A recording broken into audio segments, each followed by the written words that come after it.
மூட்டு தேய்மானம் அப்படிங்கிறது பார்த்தீங்கன்னா, நம்ம வந்து எல்லா ஜாயிண்ட்லேயுமே வந்து அந்த சர்ஃபேஸ் வந்து வழுவழுன்னு இருக்கும். அதுக்கு பேர் கார்ட்லேஜ் அப்படின்னு சொல்லுவாங்க. தமிழ்ல குருத்தெலும்பு அப்படிம்பாங்க. நம்ம வந்து அது வழுவழுன்னு இருக்கும். நமக்கு அப்போ தான் வந்து அந்த மூவிங் சர்ஃபேஸ் வந்து நமக்கு வந்து என்ன செய்யும், ஸ்மூத்தாக இருக்கும், லூப்ரிகேட்டிங் ஃப்ளூயிட் இருக்கும். ஸோ இதுதான் நமக்கு வந்து ஒரு 20 வயசு, 25 வயசு அந்த மாதிரி ஒரு யங் ஸ்டேஜ்லலாம் அந்த கார்ட்லேஜ் வந்து நல்லா வழுவழுன்னு இருக்கும். ஸோ அது யூஸ்வலாக அன்அஃபெக்டடாக இருக்கும். நம்ம ஏஜ் ப்ராசஸ் கொஞ்சம் கொஞ்சம் அப்படி நம்ம போக போக என்ன ஆகும்னா, அந்த கார்ட்லேஜில் சின்ன சின்ன டேமேஜஸ் வர ஆரம்பிக்கும். அப்போ தான் அதை வந்து நம்ம மூட்டு லேசாக தேயுது அப்படின்னு சொல்கிற மாதிரி சொல்லுவோம். கொஞ்ச நாள் கழிச்சு ஆகும்போது அந்த வந்து கார்ட்லேஜ் டேமேஜ் கொஞ்சம் கூடுதல் ஆகும்போது அது நமக்கு மூட்டு தேய்மானம் ஆர்த்ரைட்டிஸ் அப்படிங்கிற ஸ்டேஜில் போயிடும். ஸோ வந்து ஒரு ஏஜிங் ப்ராசஸும் உள்ளே இருக்கக்கூடிய அந்த லிக்விட்ஸ் எல்லாம் வந்து உள்ள அந்த காம்போசிஷன் மாறுறது, கார்ட்லேஜினுடைய திக்னஸ் குறையிறது, இப்படி ஒவ்வொரு ஸ்டேஜாக போகிறது தான் நம்ம வந்து மூட்டு தேய்மானம் அப்படிங்கிறத நம்ம சொல்கிறோம். அதாவது ஏஜிங் ப்ராசஸ்ன்னு வேற சொல்கிறீங்க. அப்போ எனக்கு என்னன்னா, இப்போ வயசானாதான் இது வருமா, இல்லை வந்து சின்ன வயசுலேயே வரதுக்கு வாய்ப்பு இருக்கா? இது எனக்கு என்னோட மூட்டு தேயுதுங்கிறத நான் எப்படி கண்டுபிடிக்கிறதுன்னு ஒரு விஷயம் இருக்குல்ல, கண்டிப்பாக அதை எப்படி நம்ம தெரிஞ்சுக்கலாம்? ஆமாம், யூஸ்வலாக வந்து மூட்டு தேய்மானம் அப்படிங்கிறது ஆஸ்டியோ ஆர்த்ரைட்டிஸ் அப்படின்னு சொல்லுவோம். அது வந்து பொதுவாக வந்து ஒரு ஏஜிங் ப்ராசஸில் வரக்கூடிய ஒரு நேச்சுரல் ப்ராசஸ் தான். பட் அது சில நேரம் பார்த்தீங்கன்னா வந்து யங் ஸ்டேஜ்லேயே கூட லேசாக தொடங்கலாம். அதுக்கு வந்து செகண்டரி ரீசன்ஸ் இருக்கலாம். ஃபார் எக்ஸாம்பிள் ஒருத்தங்க வந்து ஒரு ஆக்சிடென்ட்னால முட்டில் வந்து அந்த ஜவ்வு வந்து இதாக கிழிஞ்சிருக்கலாம். ஸோ ஸ்போர்ட்ஸ் இன்ஜுரிஸ் ஃபாலோட பார்த்தீங்கன்னா 20-30 இயர்ஸ்லேயே லேஸாக டேமேஜஸ் தொடங்கும். ஸோ அவங்களுக்குலாம் வந்து யங் ஆர்த்ரைட்டிஸ் அந்த மாதிரி இருக்கலாம். இன்னும் சில பேருக்கு பார்த்தீங்கன்னா வேற ஏதாவது ஆர்த்ரைட்டிஸ் மாதிரியான சில நோய்கள் இருக்கும். ஃபார் எக்ஸாம்பிள் நமக்கு வந்து ருமட்டாய்டு ஆர்த்ரைட்டிஸ் அந்த மாதிரிலாம் வந்து அதுக்கு வந்து ஏஜ் ஒரு லிமிட் கிடையாது. ஈவன் 20-25 இயர்ஸில் கூட என்ன செய்யலாம்,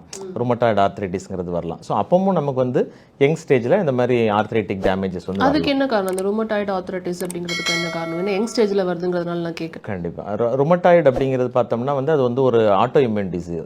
ஆட்டோ இம்யூன் டிசீஸ்னா நம்மளுடைய உடம்புல உள்ள அந்த சைனோவியமுக்கு எதிராகவே, கார்ட்லேஜுக்கு எதிராகவே நமக்கு வந்து அந்த ஆட்டோ ஆன்டிபாடிஸ் ஃபார்ம் ஆகுது. ஃபார்ம் ஆகி அந்த மூட்டனுடைய கார்ட்லேஜ் அண்ட் சைனோவியம் டேமேஜ் பண்ணுது. ஸோ அந்த மாதிரி உள்ள டிசீஸ்லாம் வந்து ஈவன் யங் ஸ்டேஜ்லேயே வந்து மூட்டு பாதிப்பு ஏற்படுறதுக்கு வாய்ப்பு இருக்குது. அதில் இதை நான் எப்படி கண்டுபிடிக்க முடியும் சார்? எனக்கு இது மாதிரி ஒரு பிரச்சனை இருக்குது, வலி வரதுக்கு முன்னாடி நம்மளால் அதை கண்டுபிடிக்க முடியுமா? மூட்டு தேய்மானம் இருக்குது, ஆரம்பிச்சிருச்சு அப்படிங்கிற விஷயத்த நான் முன்கூட்டியே கண்டுபிடிக்க முடியுமா? ஆமாம், அதாவது வந்து நம்ம ஏர்லியஸ்ட் சிம்டம்ஸ் அப்படின்னு பார்த்தீங்கன்னா ஃபஸ்ட்டு வந்து பெயின் தான். ஏன்னா நம்ம வலி இருக்க வரைக்கும் யாரும் வந்து மூட்டை பற்றியோ எலும்பு பற்றியோ நினைக்க மாட்டோம்.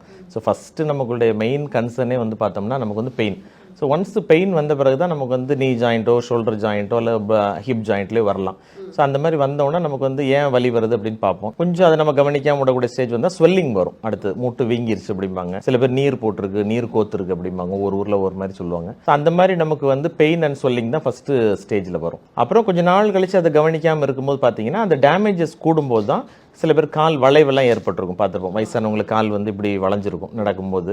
சில பேருக்கு நாக் நீ மாதிரி கால் தட்டுற மாதிரி இருக்கும். ஸோ இந்த மாதிரி வந்து டிஃபார்மிட்டிஸ்லாம் வந்து லேட்டர் ஸ்டேஜஸில் வரும். ஸோ அந்த மாதிரி கால் வளைவுகள் ஏற்படுறது. இன்னொன்று வந்து ஃபங்க்ஷனல் டிசபிலிட்டிஸ். ஃபார் எக்ஸாம்பிள் நான் கொஞ்சம் தூரம் நடப்பேன், இப்போ பழைய மாதிரி நடக்க முடியல, படி ஏறி இறங்குவேன், இப்போ ஏற முடியல, காருக்குள்ளே ஏறிட்டு இறங்குறதுக்கு கொஞ்சம் கஷ்டமாக இருக்குது. இந்த மாதிரிலாம் வந்து ஒரு ஃபங்க்ஷனல் டிஃபிகல்ட்டிஸ் ஃபீல் பண்ணுவாங்க. ஸோ இது எல்லாமே வந்து அந்த மூட்டு தேய்மானத்தினுடைய அறிகுறிகள் நம்ம எடுத்துக்கலாம்.